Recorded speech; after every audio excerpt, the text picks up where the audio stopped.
Selamat pagi, Assalamualaikum warahmatullahi wabarakatuh. Ketemu lagi dengan saya, Bu Lika, di mata pelajaran Sejarah IPS. Anak-anakku, pada pertemuan sebelumnya, kalian sudah belajar tentang kerajaan-kerajaan maritim Hindu-Buddha di Indonesia beserta pengaruhnya pada kehidupan masyarakat Indonesia saat ini. Pada pertemuan kali ini, kalian akan belajar tentang kerajaan-kerajaan maritim Islam di Indonesia dan pengaruhnya pada kehidupan masyarakat Indonesia pada masa kini. Untuk itu, mari kalian simak materi berikut ini. Kerajaan maritim Islam di Indonesia. Kerajaan maritim yang bercorak Islam terdapat di beberapa wilayah Indonesia, di antaranya di Pulau Sumatera, Pulau Jawa, Kalimantan, Sulawesi, dan Maluku. Pada kesempatan kali ini, kalian akan belajar tentang kerajaan maritim yang bercorak Islam di Pulau Sumatera.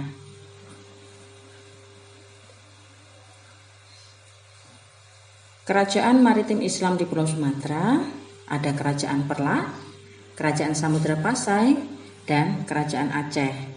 Untuk pertama kalinya kalian belajar tentang Kerajaan Perlak.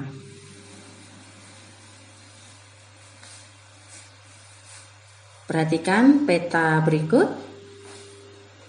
Letak Kerajaan Perlak ini ada di Aceh Timur atau daerah Perlak di Aceh sekarang ini. Nah, Kerajaan Perlak ini merupakan kerajaan Islam yang pertama.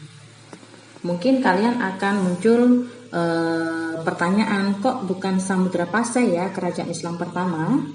Nah, di beberapa sumber memang disebutkan bahwa kerajaan Islam pertama di Indonesia adalah kerajaan Samudra Pasai. Tapi fakta menyebutkan bahwa Perlak ini lebih dulu ada daripada kerajaan Samudra Pasai. Ini dilihat dari kapan munculnya dua kerajaan tersebut. Kerajaan Perlak ini muncul mulai tahun 840 Masehi sampai tahun 1292 Masehi.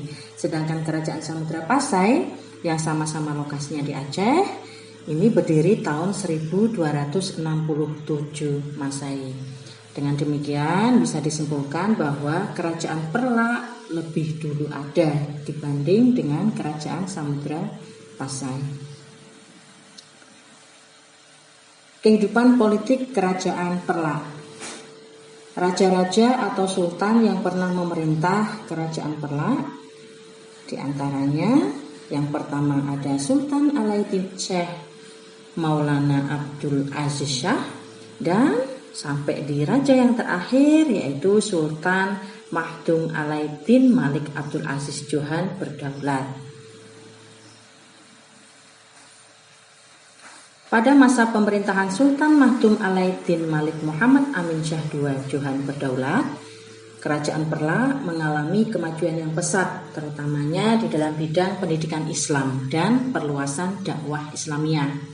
Kemudian Sultan juga menikahkan dua putrinya yang bernama Putri Ganggang Sari atau Putri Raihani dengan Sultan Malik Al-Saleh dari Kerajaan Samudra Pasai. Juga putri yang keduanya yaitu Putri Ratna Kumala dengan Raja Tumasik atau Singapura sekarang ini. Kemudian yang menjadi faktor kemunduran dari Kerajaan Perlak, salah satu diantaranya karena adanya perkembangan Kerajaan Malaka, sehingga pusat pelayanan perdagangan beralih ke Malaka. Kehidupan ekonomi Kerajaan Perlak. Berdasarkan peta tersebut, letak Kerajaan Perlak ini strategis, yaitu di pesisir utara Pulau Sumatera.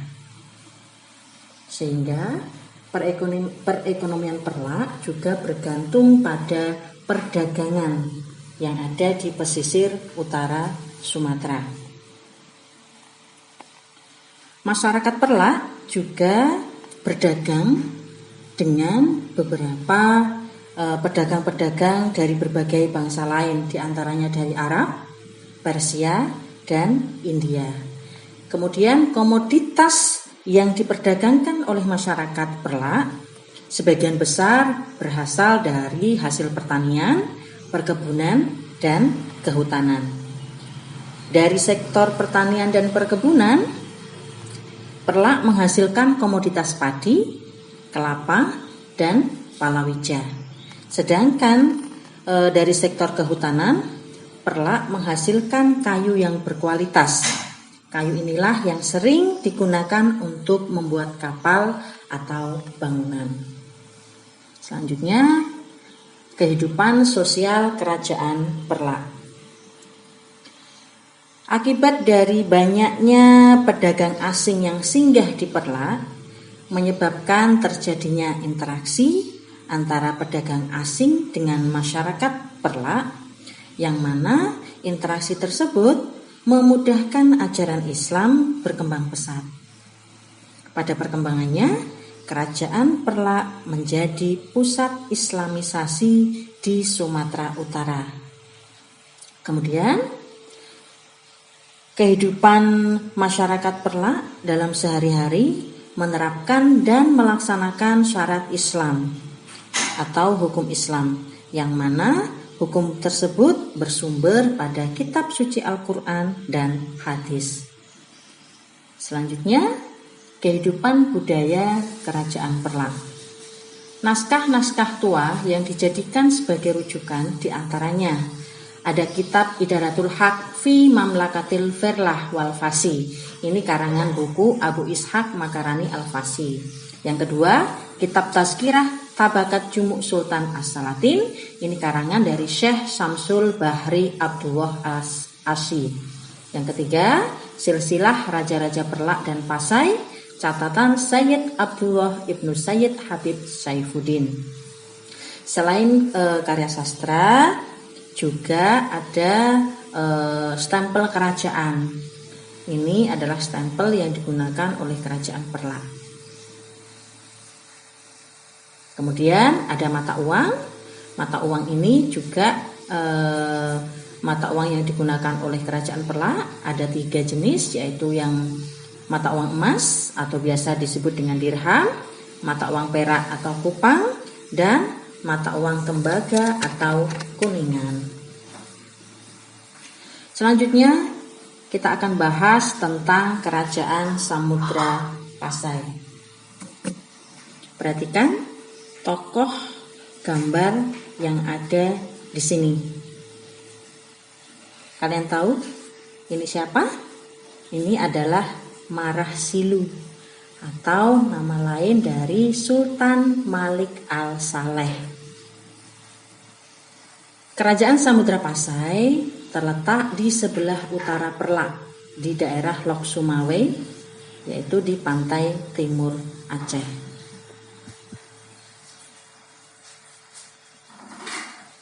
Adapun raja-raja atau sultan yang pernah memerintah di kerajaan Samudra Pasai, diantaranya ada Sultan Malik Al-Saleh, Sultan Muhammad Malik Az-Zahir, sampai dengan sultan yang terakhir yaitu Sultan Zainal Abidin.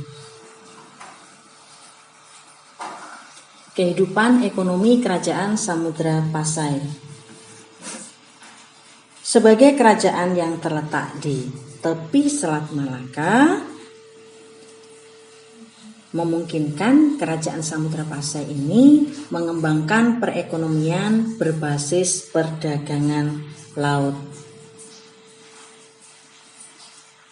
Nah, kondisi tersebut menyebabkan banyak sekali pedagang asing dari Jawa, India, Timur Tengah, dan Tiongkok ini singgah di pelabuhan Pasai.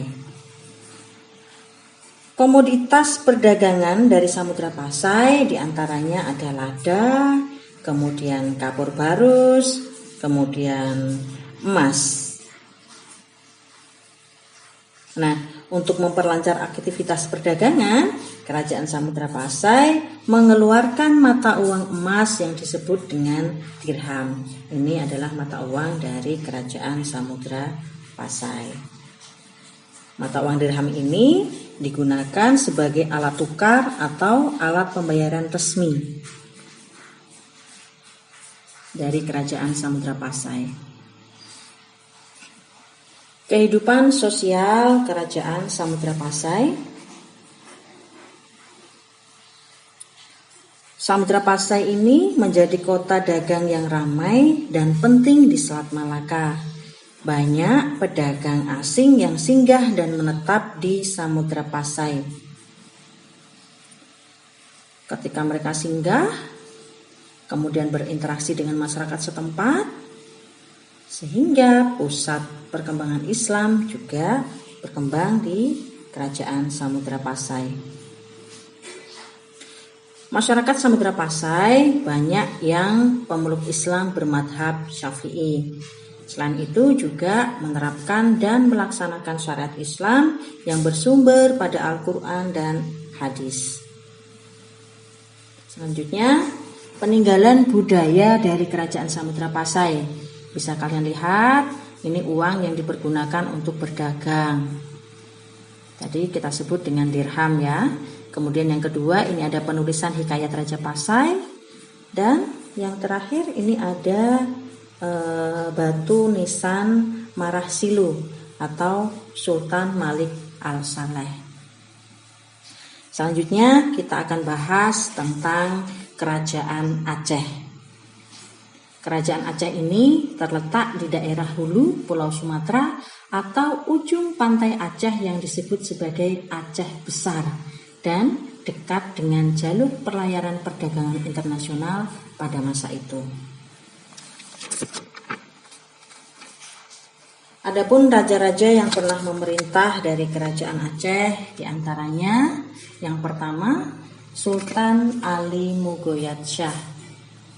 Ini merupakan sultan pertama yang memerintah Kerajaan Aceh. Pada masa pemerintahan Sultan Ali Mugoyat Shah, ini pernah berhasil mengalahkan Portugis dalam menaklukkan Kesultanan Perlak atau Aceh Timur, Kesultanan Petir atau Pidi, Kesultanan Daya atau Aceh Barat Daya, dan Kesultanan Aru atau di Sumatera Utara. Kemudian yang kedua yaitu Sultan Salahuddin Aceh. Nah, pada masa pemerintahan ini Aceh mengalami kemerosotan yang tajam.